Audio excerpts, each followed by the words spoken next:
kind of look at Iraq. I mean, I don't really feel safer that now that Saddam's not really in power. Maybe it's a good thing, but how many people have we killed over there that wouldn't have died anyways? I think America's kind of up on its own. They kind of do their own thing. They kind of act like they're the big shot. They kind of bust everybody else around, and they need to. They kind of got their head up their ass sometimes, but I just think that most people don't think it'll affect us because we're so used to our normal everyday lives. We don't think other countries in the world have anything to do with us, and they just think that we can just ignore everything and it'll all go away or something, but it's obviously not going to. I'm a Republican, so I mean, I'm for Bush. I don't know about you, but yeah, I mean, it's terrible what's going on, like how many people are dying, and but hopefully it'll be over soon. I'm pro, I don't like to, align myself with any political party, but I like what Bush is doing. Main thing is, everybody talks about politicians being crooked. When Bush says he's going to do something, he does it.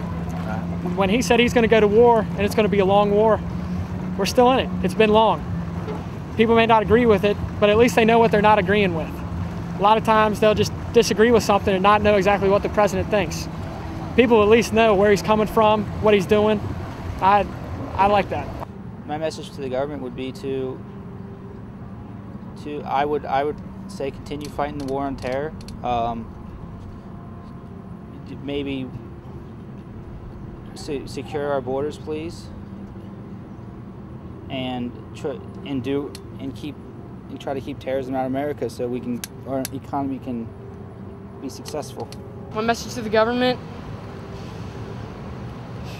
stop fighting. Yes, I think the government has a very big role in creating fear. Every government needs a way to dictate. Fear is one way. Our government has fear on its side. But we're not doing anything wrong in Iraq. It's just different opinions on how you go about doing it. Actually, I was not for the war in Iraq. We're there. I'm going to support the troops that's there. Most Americans feel that way. Once you get into it, you got to win the fight.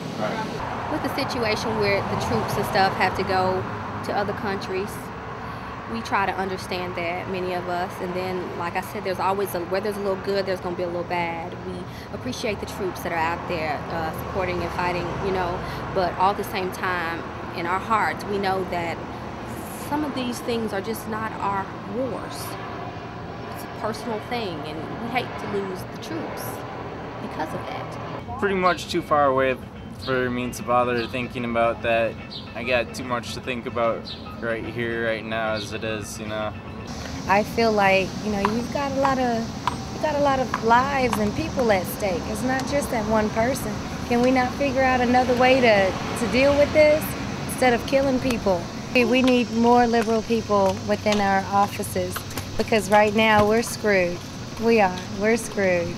George Bush has been playing far enough. I could blame him for the orange cone sitting in the middle of the road right now. So what? We have this dream, this fantasy that America could be this police watchdog, that we could go out and we could instigate change in the rest of the world and democratize the rest of the world and solve the world's problems. And that's just not reality. The American reality is, hey, do this or I'm gonna make you do this. For real. Now there's wars starting up all over the, just like now, man. Korea's a threat. Lebanon's a threat. The only threat is America being the bully.